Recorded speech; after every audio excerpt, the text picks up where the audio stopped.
Baby girl, less than your old that I see in the blood for ya. I'm a child of the kingdom, I love you like you're my God for ya.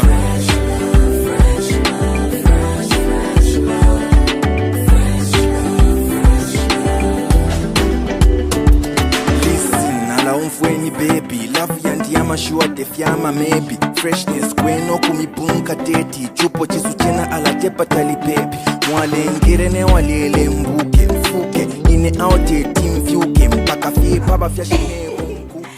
Hello everybody, welcome back to the Love Sunday show. It's been such an amazing journey. Thank you so much to everybody who's followed every episode, everybody who's been with us from the beginning to where we are right now. And we pray and we hope that it has brought some enlightenment and it has blessed you just as much as it has blessed us as well. Yes. Thank you also for the feedback. And it's been incredible. Yes, thank you for following. Yes. And thank you for participating in everything that's happening with Love Sunday. I mean, there's been a competition running with the Love Sunday conference, that is. Thank you for the subscriptions. And we just hope to go further. It's not ending after Love Sunday. After Love Sunday, we are going even deeper and deeper. Yeah. And once again, if you have not subscribed to the YouTube channel, please look at the descriptions, and if you need to catch up on the episodes that you've not caught up on, please also check the comments section or what's in the description and catch up, because it's going to bless you, right? Yes, Yeah. absolutely. All right, so should we just dive right into We dive this? right into it. Okay, who's choosing, who's picking? I will pick. I think let's see. So welcome to this is what we call the Dear Son, Dear Daughter letters, where we briefly discuss the one that we're going to discuss, but we discuss it extensively in the podcast. Yeah. All right. Hope we get something exciting. Yes. All right. Let's see. There. All right, okay. Let's see what we have. Number 11. Number 11. All right. Let's see what's there. Let's see what number 11 says, okay? I like the matching clothes. In the spirit, in our hearts. I know, and which I think is going to be a concern for many people because we're always matching. But I mean, But you didn't get it. we're still one. We have matching clothes for in the heart. Okay, so let's read what number 11 has to say. So this one is addressed to both the sons and the daughters. Mm-hmm. So it says, Dear son and daughter, I glossed over your question on your Facebook status last year as to whether it's boring or not to date fellow Christians. Well, I think it depends on your motive for dating, okay? But I can tell this one very sure thing. That if you date for fun, you will cry like it's funny. It's a question of purpose. I always love it when my pastor says such things. If you date for fun, you will cry like it's funny. We just have to add one more N and put a Y. So Please, let's hear what you have. You see, a lot of times when people are saying that they cannot date fellow Christians because Christians are boring, the issue is not that Christians are boring. The issue is because they just have a carnality in them which Christians cannot fulfill except non-Christians. So let's imagine there's this believer, Toxina, and she feels like all the other believers are boring. It's because she wants at least breasts. Then he says, even have sex. But inside she's feeling nice. Yeah. She knows that she cannot get that from believers. No. So she's calling them boring. Yeah. So every person who's calling believers boring and they are saying on that count they cannot date them, know that the issue is not that they are boring. Many of them, you find the issue is that they are just carnal. They want people who can insult, people who can give them the thrill. Yeah. Not a person they can stand together with and pray. A person they can sit down and have mature conversations with. Exactly. That for them, that's boring. Oh. You know, so that's what I can say on that one. Yeah. Wow, no, that's very, very, very true. I think what I can add to it is, first of all, let us establish what your definition of fun is. And just like you have mentioned, mostly it's coming from the carnal perspective. Yes. But the Bible actually tells us that to be carnal-minded is It's death. death. Romans 8. Exactly. Yes. And it also talks about how, carnality or being worldly is enmity with God, So most people have a very worldly mindset towards what fun actually is. And many people seem to forget that the enemy doesn't take chances. Okay? So where you may think you're having fun, it's just fun. We're just having fun, we drink here and there, we go out here and there, like we watch certain stuff here and there. What you actually don't know is that the enemy is fulfilling his agenda through those, situations that you're just calling fun. All right? We've seen situations where, believers are assessing how far is too far. And in assessing how far is too far, the enemy has actually made them comfortable with the idea of doing certain things. And that's the thing, like with the people who've fallen, today, they never once thought, okay, there would be a day when I No will one fall planned like that. Let me just giggy. Exactly.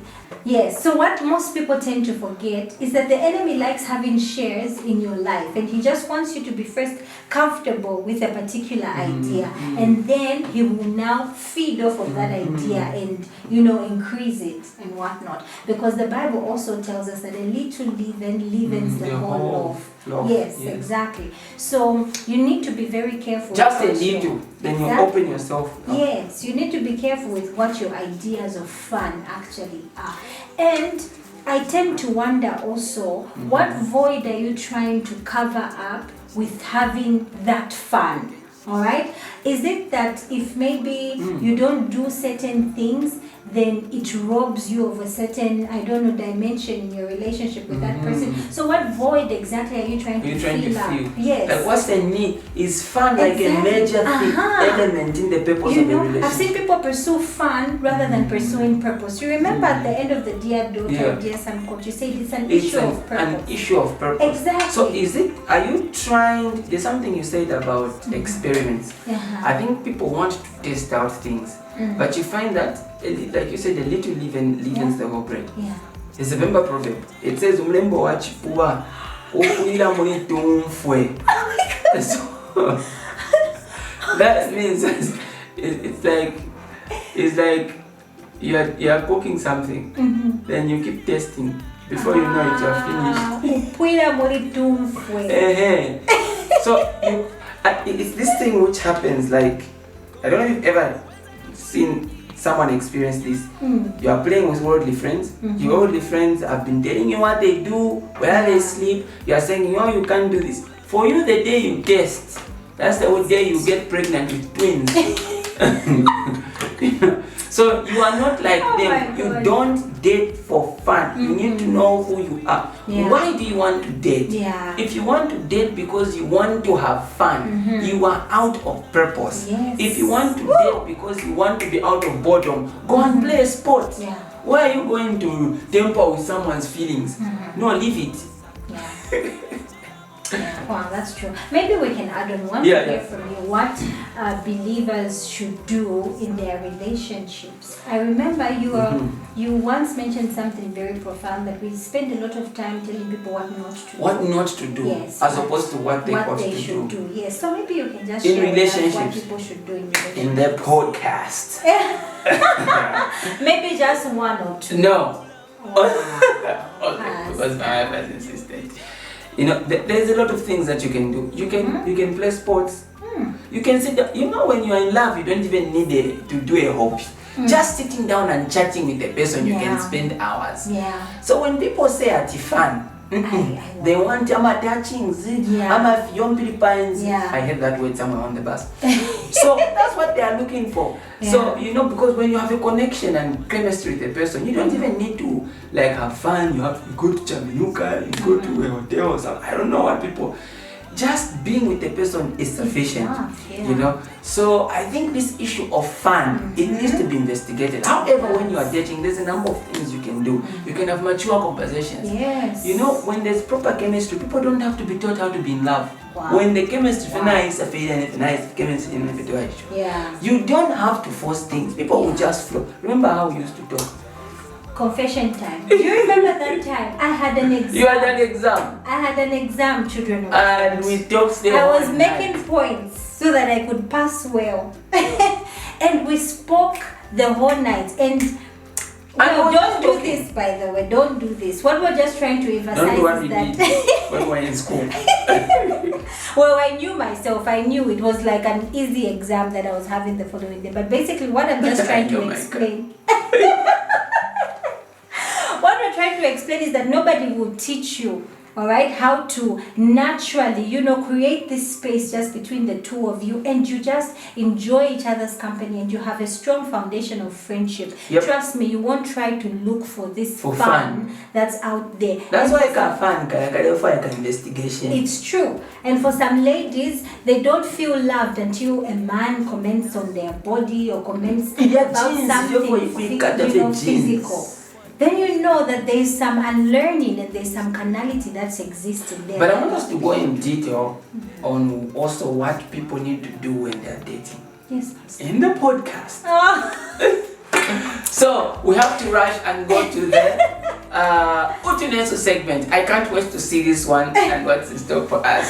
See you in the next episode.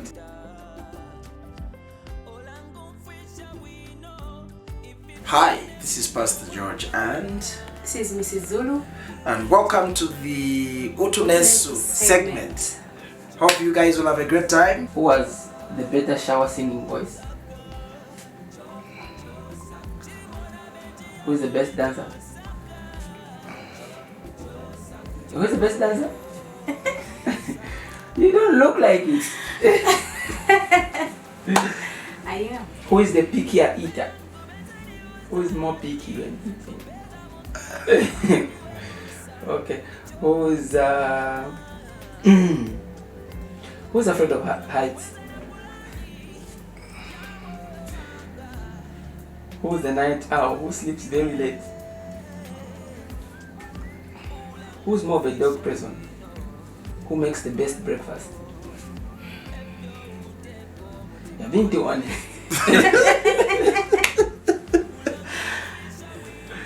Who's more likely to make the bedroom floor their personal laundry basket?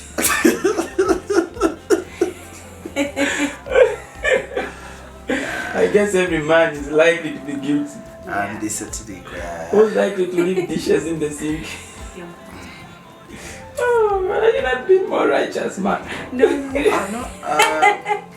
this Bible reading. Who's more likely to bend the house down when they're cooking dinner? Who spends a long amount of time getting ready? Who's an earlier riser? Okay, we have a chat. Who's the better driver? Who's more of a clean freak?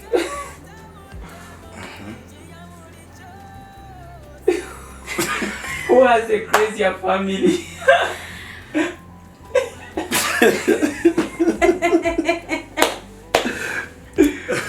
Who sleeps longer?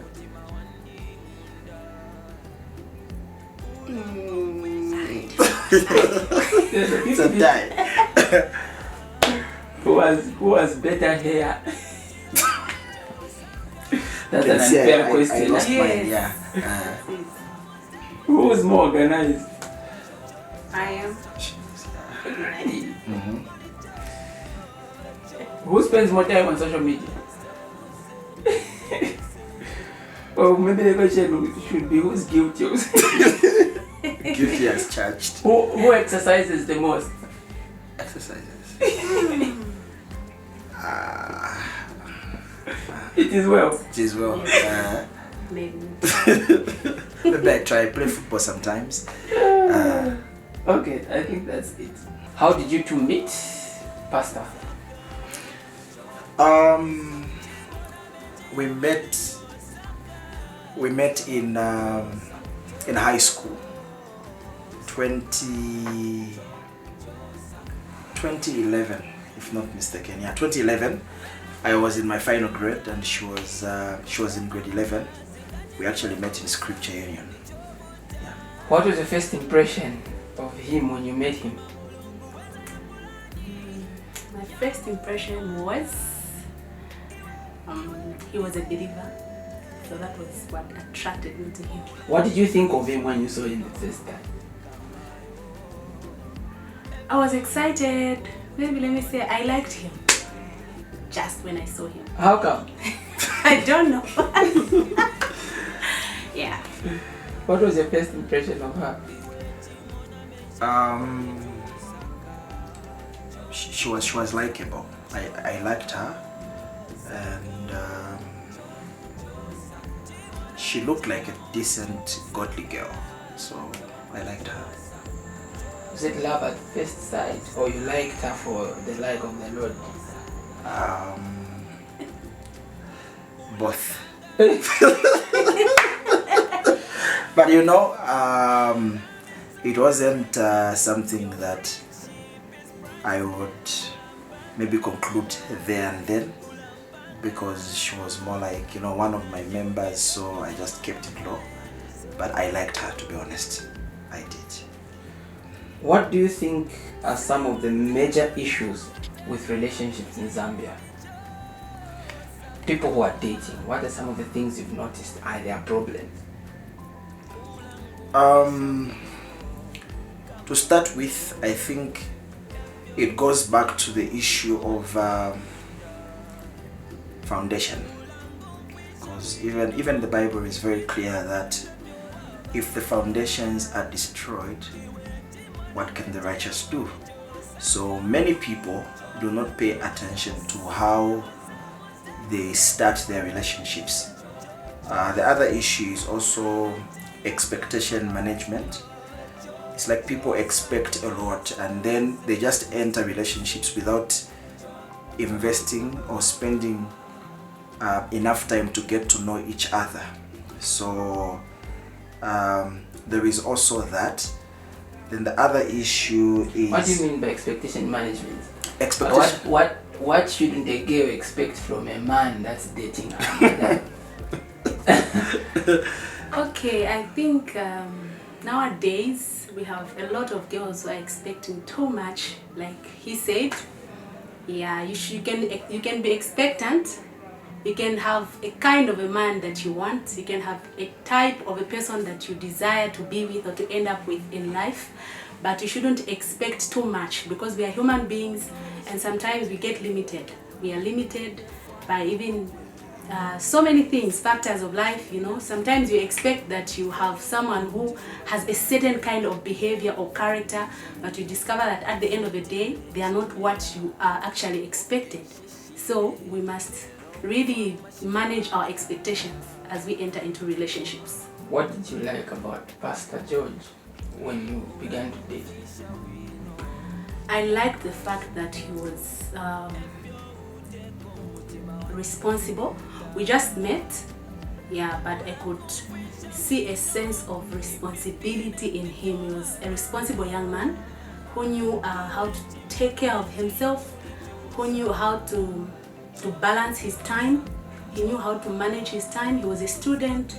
He was also a believer who was actively involved in working for God at the time. So because of that, I thought I saw a responsible guy who could actually make a good husband. What convinced you that he's the right man for you? What convinced Pastor me? George is enjoying this. What convinced me that he was the right man for me was because is that I had set certain. I just talked about expectations.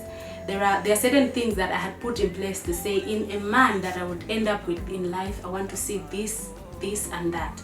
So when I met him, there are certain things that I saw in him that I was hoping to find in a man that I would settle with. So those are the things that made me settle. Tell us three. Number one, and above all, he was God-fearing. Number 2, I could see a bright future with him, even when he was still a young man. He was still a boy at the moment, at the time, but I could read that this guy looks responsible and he can actually build a life. We can actually build a life together. So I could see a future with him. Another thing, of course, he was a handsome guy. So. That thing.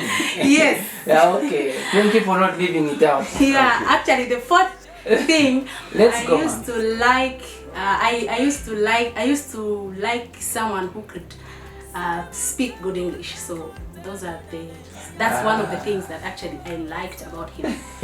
Yeah. So it's good to speak good English. Pastor George. Yes, sir. What were some of the things? What made you sure that she was the one? Because a lot of young people out there are seeing a lot of good-looking ladies, but what made you sure? You have a successful marriage. What made you sure she was the one?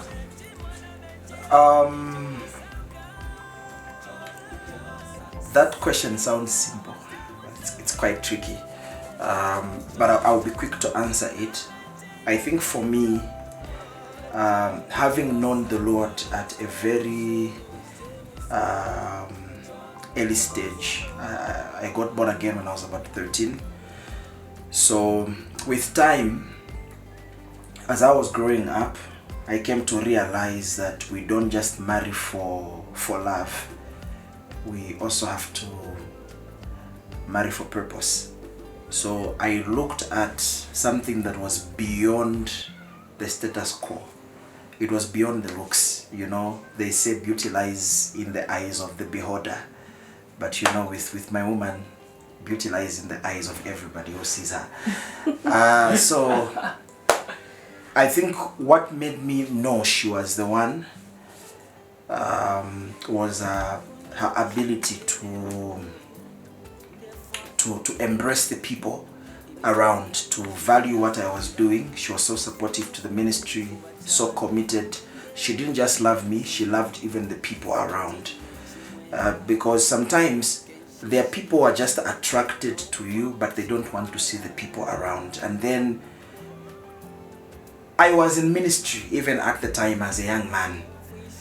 And then it's like I just believed, you know, I was a pastor, because people used to call me Busa, and you know, even just when I was in grade 5, grade 6.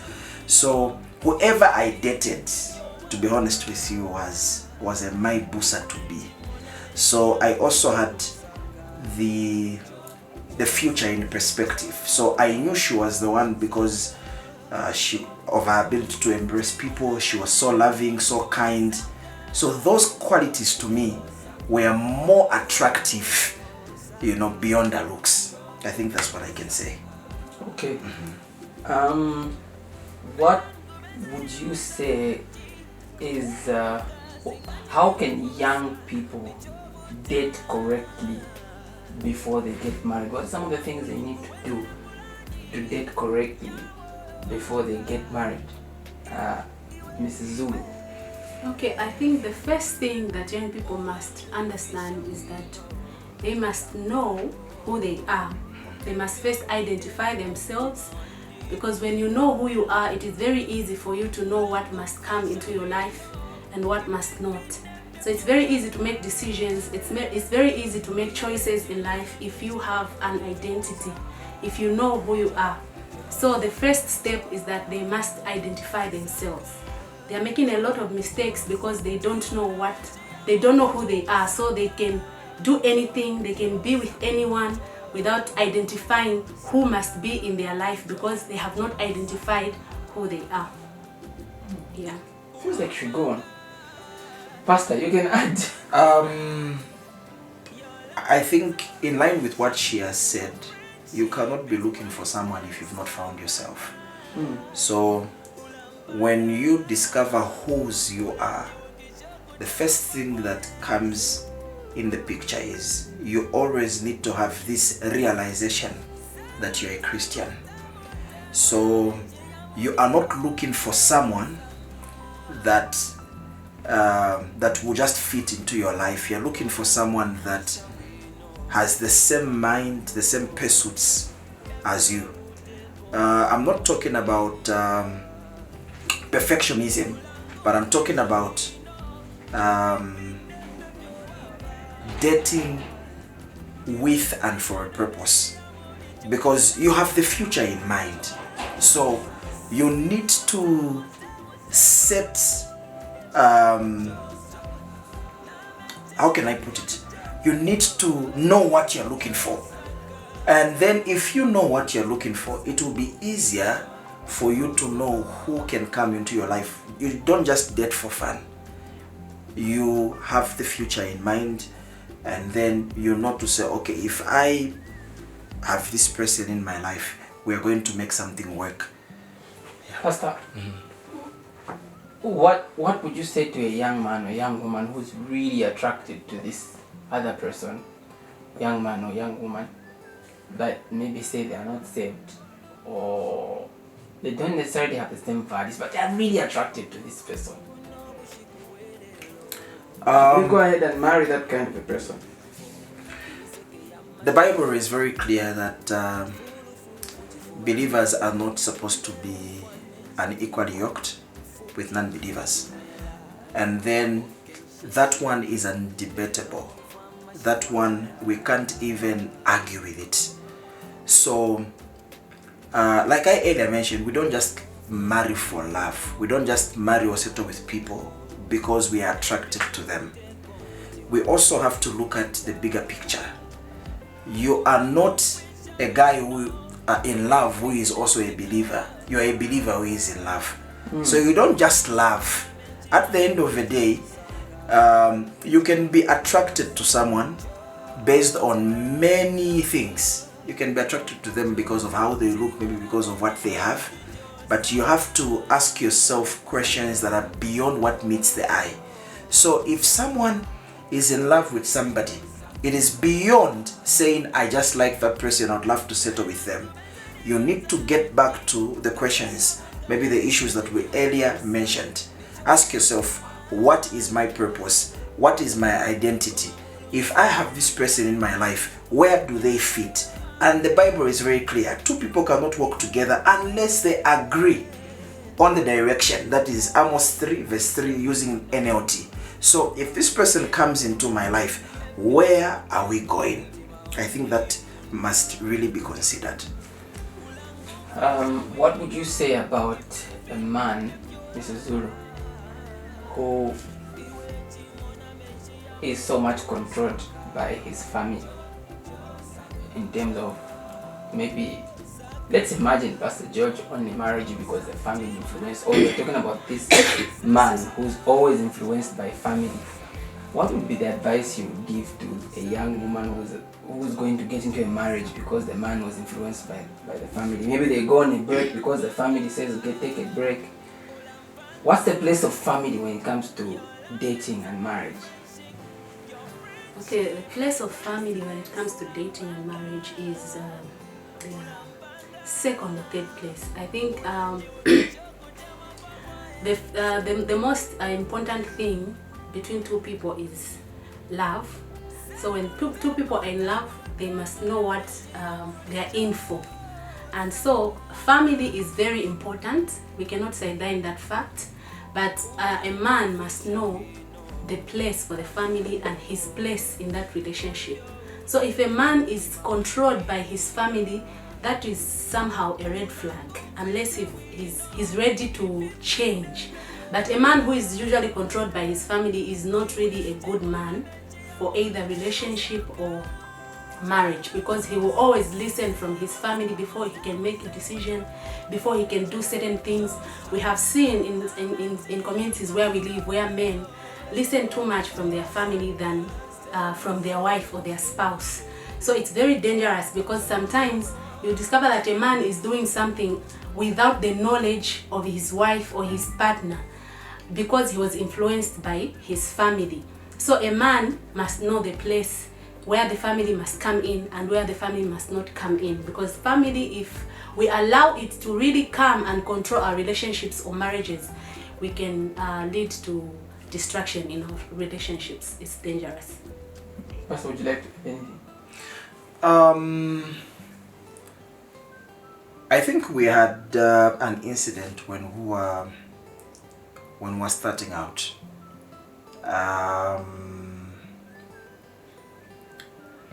My family at the time wasn't for the idea that I started dating her because they didn't know her. So I stood my ground. They didn't understand because according to them, they knew this other person. So after some time, when I tried to explain, they were not even really in good terms with her. I think there were times when maybe she would come home and she was given cold shoulders. But one thing that we learned is that love triumphs over all. Like she earlier mentioned, if you know that you love each other, there is a unity of purpose in that relationship that you must guard selfishly. If you know what you're standing on, I'm not saying we must become rigid, not to get advice, because when there is strong opposition, especially from your family and fellow believers, it is something that you must pay particular attention to. But then there is a place where they cannot see what you see. So it is important that you stand your ground, and respectfully you have to show or prove to them why you have made that decision. It is like when you get born again and you become a part of this church. Maybe you are from a traditional church and maybe your family is against. For some time they may not understand the decision that you have made, but through a changed lifestyle and through your testimony, they are able to come to a point where from attacking you, they will start following you. It's something that I've seen even in my own life. So I think it goes back to that. Thank you. Mrs. Zulu, how would you describe a toxic relationship? What amounts to a toxic relationship? I can imagine there are people who are in relationships, but because maybe they got used, they don't know what's a toxic relationship. Okay. In your own words, what would you describe as such? In my own words, a toxic relationship can be a relationship that does not leave room to criticism, a relationship that does not leave room to opposition, and a relationship that is just not ready to stand any form of opposition. Sometimes people easily give up, like we are just from talking about having family opposition. Sometimes both men and women, when they are facing a lot of criticism or some form of opposition, they tend to give up on their relationship. So anyone who in any relationship, if two people are not strong enough to stand and defend what they believe is right, then that relationship might not be a very good one. So a toxic relationship is a relationship where those two people do not know how to fight for what they think is right. And a toxic relationship is a relationship where two people do not know to what end. For example, if a boy and a girl or young man and a young woman are dating, they must have a destination. If they don't know how far they are going in that relationship, then that relationship is toxic. Sometimes a guy will get offended if a woman will ask them, so to what end? We are dating up to how far, or what is going to be the end result of what we are doing? A guy will get offended. Why are you pressing me against the wall? Is it a must that I should talk about marriage now? There are those things. So if a man is usually offended when a woman brings up such topics, it's somehow a red flag. So a toxic relationship is a relationship that is not just ready to do things the right way. Pastor George, would you like to add on what a toxic relationship amounts to? Yes. A toxic relationship is a place where you're not yourself. It's not about you, it's just about the other person. A relationship that is one-sided, and for us as believers, we can't run away from this truth. A toxic relationship is one that affects your spiritual growth negatively. You know, whatever takes you away from God, whatever takes you away from your God-given purpose, where it's just about this person and you don't grow in that relationship, then it becomes toxic. Because a flourishing relationship is a place that allows you to grow, a place that allows you to express who you are without being intimidated by the other person. So I think that's my addition. Yeah, so just to add on, I think a toxic relationship, just as you've talked about growth, if a relationship cannot help you grow physically, emotionally, mentally, spiritually, that relationship is toxic. A relationship must help you grow in all spheres of your life. In every angle of your life, you must see yourself growing as the day progresses. So if you're not growing, if you're not improving in that relationship, it's toxic. And the Bible says two are better than one. If one falls, the other one will lift up the other. So if you are always falling because of a relationship, then it's not good for you. So, and then the other thing that I learned earlier is if you are always confessing your sins when you're from meeting your partner, then that relationship is toxic. Yeah.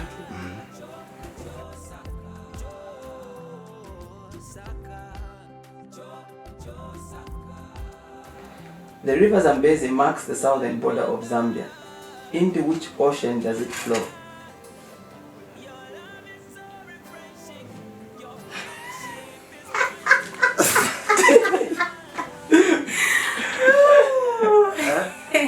Indian Ocean, baby. It was time up. Huh? Time up? It was time up, you're correct. Go, okay, that's enough. Hey, Why didn't you answer first? Just like a guess. Okay, let's go. Question 2. Question 2. The Luapula River marks the border between Zambia and which country? Pastor George, guess before you condemn your friend. Angola, my friend. It's Congo. Congo, yes. Luapula, outside, eh? Yeah. Let's go. Next question. Question 6. What is the name of the river in the western part of Zambia? Kabompo River. Wrong. Zambezi. You're shingling on the same place, you. You want to be nice with decorated. Question. You need to go for the office. 7. Which animal appears on the Zambian flag? Zebra. Eagle. Yeah, time up. She was within time. She was within time. Oh, I know. Sorry. It is well. Oh, coat of arms. She was thinking about the coat of arms. Let's go. Question 1. Victoria Falls is located on which river? Zambezi. Correct. No, your answer is like they are fighting. I know, man. Okay, let's go. Just have to understand. Question 20. Question 20. Copper is one of Zambia's exports. One of copper's ores is malachite. What color is malachite?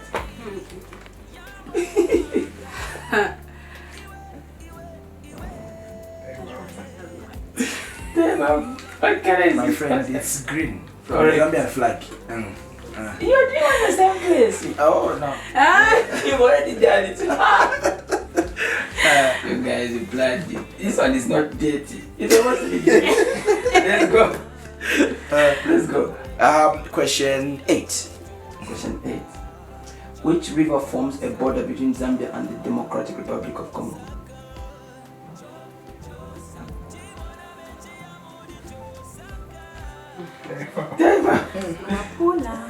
Correct. I know. Wow. I forgot. Question 4. Question 4. That's a good part.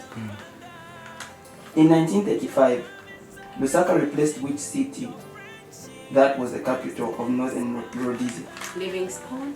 Correct. So take a look.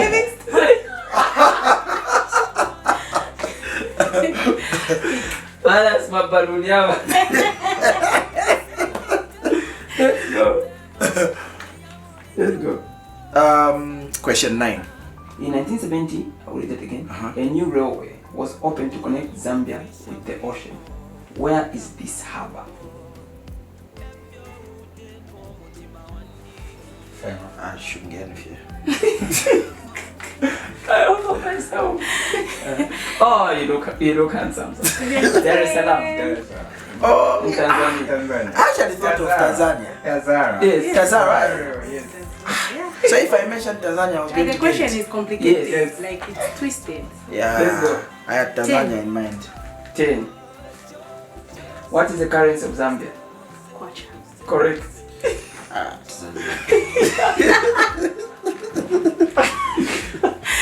That's my balloon. At this rate, let's go. Money. It's me. 12. Oh, it's him. How long is the Zambian coastline?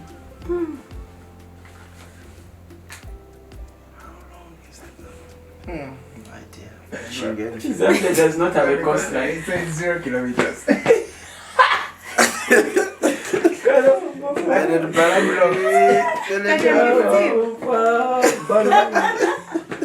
Okay, let's go. 15. 15. Yes. You're almost done. What's the capital city of Zambia? Lusaka. And I'm not cheating. Serious. No. I have discernment. Shake him. Oh. No. No, he picked. Huh? She answered. Oh, okay. Question 3. I'm just enjoying what you're going through. Okay, let's go. Let's go. Question 3. When did Zambia become the official name for this country? 1964. Correct. Okay. Yeah. That was a lucky guess. 11. Number 11.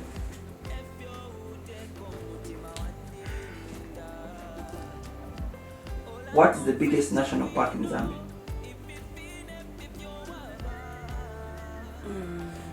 Luangwa National Park. No, Time Kafio. up. It's Kafio. It's wrong. Okay. Thank you. 17. 17. Muchinga province in northeast Zambia is named after a range of mountains that separate areas of land at different heights. What is this type of feature called? Muchinga province in northeast Zambia is named after a range of mountains that separate areas of land at different heights. What is this type of feature called?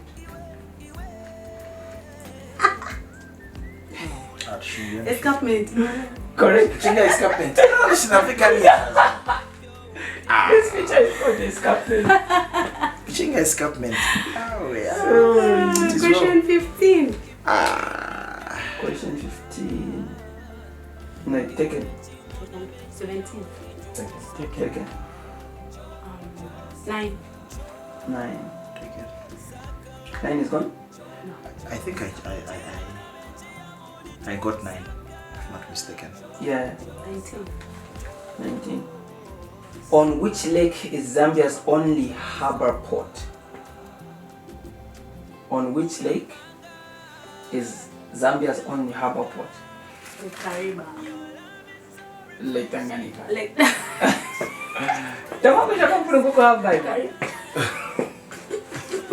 Wow. Question 13. Question 13. Should be there. Okay. Lusaka, the capital city of Zambia, is also the name of one of Zambia's 10 provinces. According to historians, how did Lusaka get its name?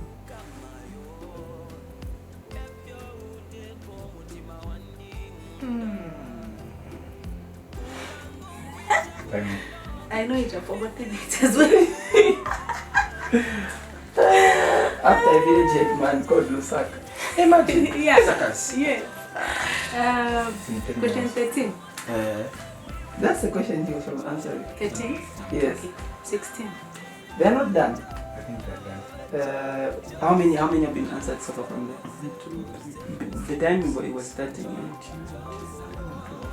There are some. 14. Question 14? No, I'm saying but Or which one have you answered? What have you asked? Question 16. 16. Question 16. What mountain in Zambia is 2,339 meters, which is 7,674 feet tall and best accessed from Chisenga, Malawi? Senga Hills. Serious? My finger said.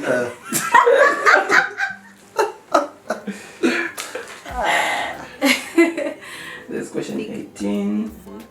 There's question 18. Question 14.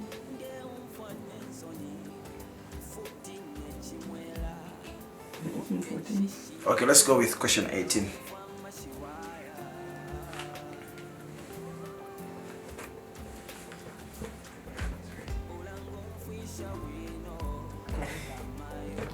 That's the rules of that.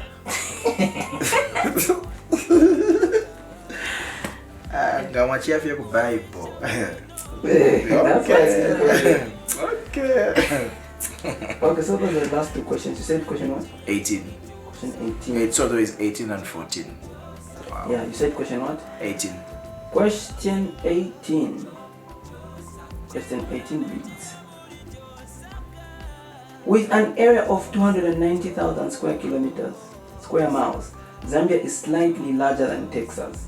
It ranks as the world's 39th largest country, which places it immediately between which two other countries?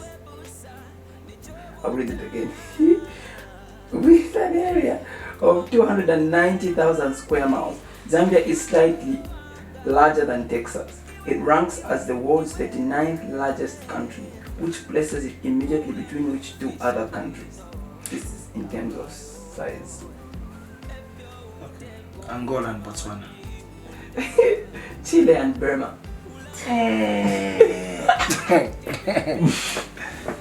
That's fine. Just 14.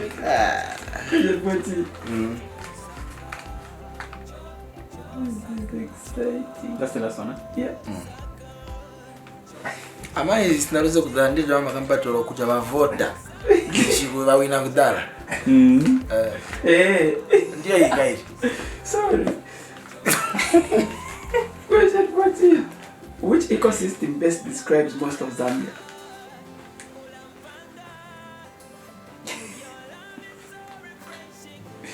Wrong. Grasslands, savannas, and shrublands. Sisi ni yala stimga waike yonse.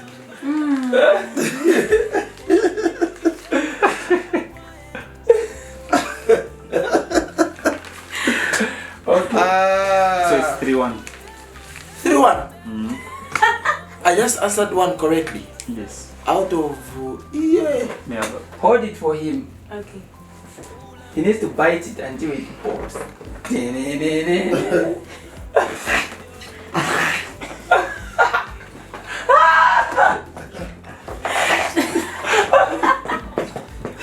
No.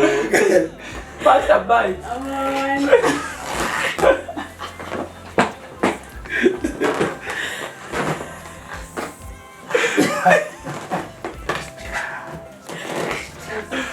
Bite. You can do this. You can do this faster. You can do this. One more time. Okay, wait.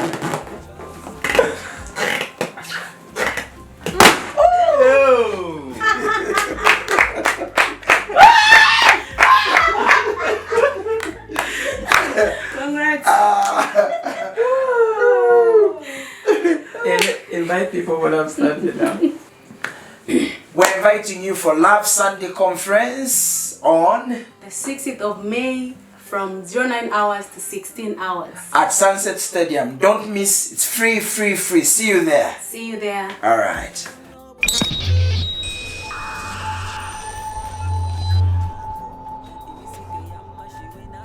Welcome to Yakaba Moments. And in today's Yakaba Moments, here is the scenario. Scene 1. You somehow got your crush's line. He is quite famous in church. Actually a leader and generally nice to everyone. You talked once and he was so nice. You asked about joining a department and that's how you got his line. Well, he said he was busy and so he opted to give you his line so that you can talk properly. Scene 2. It's your friend's birthday. She means so much to you. And she's the one who invited you to the church. Although it is equally just her 4th Sunday going to that church where your man crush worships. In the bid to celebrate your friend, you, among other things, put her up as your DP by WhatsApp. Scene 3. You are scared but excited. But you gather enough guts to text your crush. You start. You talk for a while and he is so nice. He says he remembers you. And as you talk, he takes you through a lot of even other things that the church does that you never asked about. You are a bit surprised of how he seems so into you, but you also like it, so you play along while struggling to guard your heart. Scene 4. It has been 3 days within that week and he has been consistently texting. You were curious at first, but since the heart wants what it wants, your heart is equally into this thing and you are flowing well. Scene 5. It is Saturday and he texts you, I can't wait to see you tomorrow and just worship with you. Ever since you came to church 4 weeks ago, I have had this knowing that we'll make very good friends. I keep staring at your DP and I'm reminded that God never makes errors. I have honestly enjoyed our conversations this week. I know I may sound a little off-key, but I must confess, they were cut from the balm of Gilead. Indeed, there is something about damsels from Mount Zion. Have a blessed and prophetic dreams-filled night, woman of integrity and worth. Scene 6. 1. React. 2. Your sister comes to you with this situation. Advise. Hashtag Yakaba Moments. My friend's picture. My friend's picture. It's to run away. Run away. It's to run away. Like, oh, okay, honestly speaking, like, my friend, so it means he never noticed me that time. He can't even, if he can't remember my face, what are the chances that he's going to remember the important things about me? Run away, my sister. Run away. So there's a misconception. There's some kind of misunderstanding. The crush is crushing on the friend, not the sister. So then I would advise my sister to be honest. I would say every relationship is should always have trust as a basis. So then if the information that the whole relationship is based on is a lie, then that relationship is not going to work. It's not going to work out. That one is booky. Seriously booky. Well, it's like this scenario on Facebook. You have an account, you put up a fake profile picture, and you expect somebody to see that beauty. It's basically a fake thing. So you are in love with another image, which is not the real image. So I'm sure I can double film, guys. So it's not advisable to basically like just go in that relationship in the first place. What if you don't like the person? Just come clean.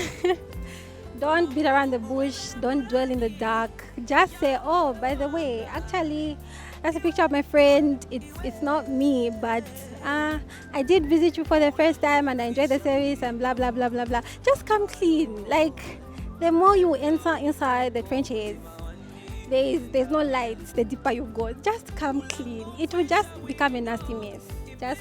Just leave it be. If it's not you, it's not you. Why do you want to force matters? Just leave it. Leave him be. If he like, just Go with your friend and say, sis, I think there's a spark for you there, for you, not for me, but for you. Just leave it be. You'll be fine. The brothers, they will not finish. Eh?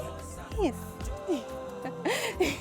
Well, I think in such a situation, I would see if there's any chance of actually sparking anything with the new person, just in case, because on an intellectual level, maybe we had some sort of a connection.